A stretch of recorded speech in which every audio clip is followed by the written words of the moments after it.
Welcome in a new video. In the heart of America's turbulent history, a single voice rose above the clamor, a voice that would resonate through the ages. Martin Luther King Jr., a man of unwavering conviction, dedicated his life to the pursuit of justice and equality. His journey, marked by eloquent speeches and peaceful protests, ignited a flame of hope in the darkest corners of discrimination. Join us as we explore the enduring legacy of a man whose dream of a better world still guides us today. Don't go away.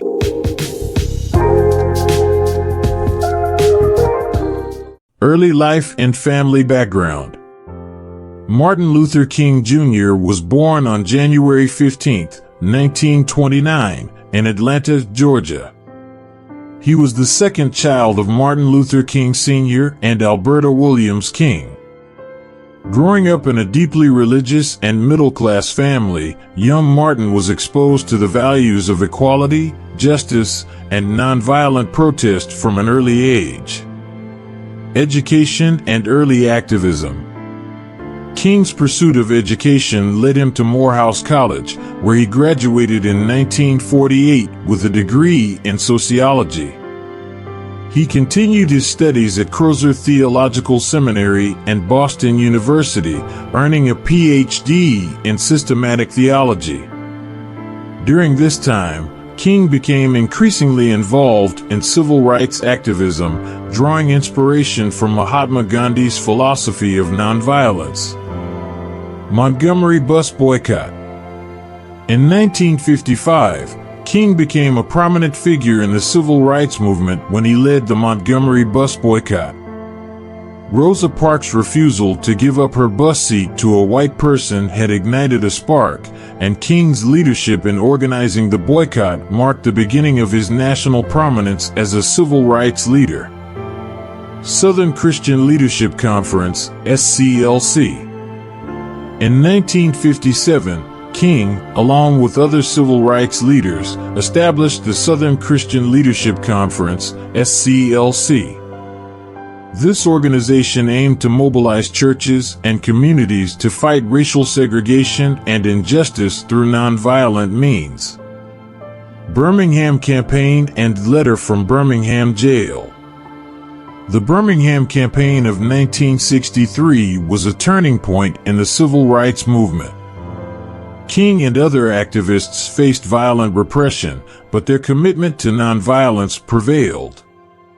King's letter from Birmingham Jail articulated the moral imperative of civil rights, emphasizing the urgency of the cause. March on Washington and I Have a Dream. On August 28, 1963, King delivered his iconic I Have a Dream speech during the March on Washington for Jobs and Freedom.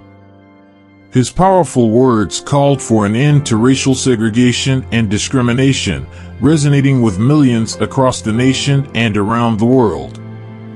Civil Rights Act of 1964.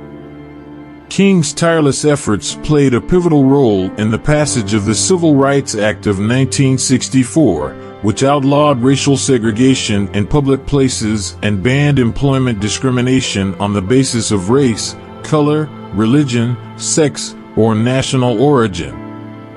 Selma to Montgomery March. In 1965, King led the historic Selma to Montgomery March to demand the right to vote for African Americans. This protest, marred by violence from law enforcement, ultimately led to the Voting Rights Act of 1965, which removed barriers to voting for minorities. Chicago Campaign and Northern Civil Rights. King recognized that racial injustice extended beyond the South. He initiated campaigns in northern cities like Chicago, highlighting the pervasive problem of housing discrimination and urban poverty. Assassination and legacy. Death shook the nation and the world. King's legacy endures as a symbol of the fight for racial equality, nonviolent resistance, and social justice. Posthumous honors and continued activism. After King's death, His work continued through the efforts of the SCLC and other civil rights journey.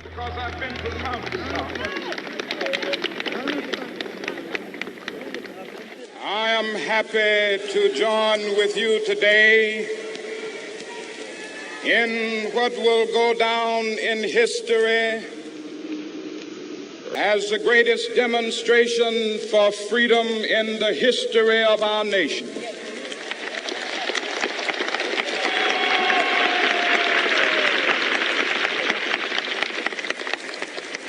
Five score years ago, a great American in whose symbolic shadow we stand today signed the Emancipation Proclamation.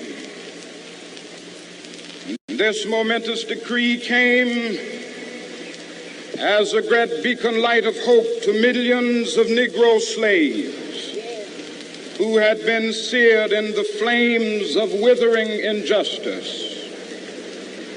It came as a joyous daybreak to end the long night of their captivity.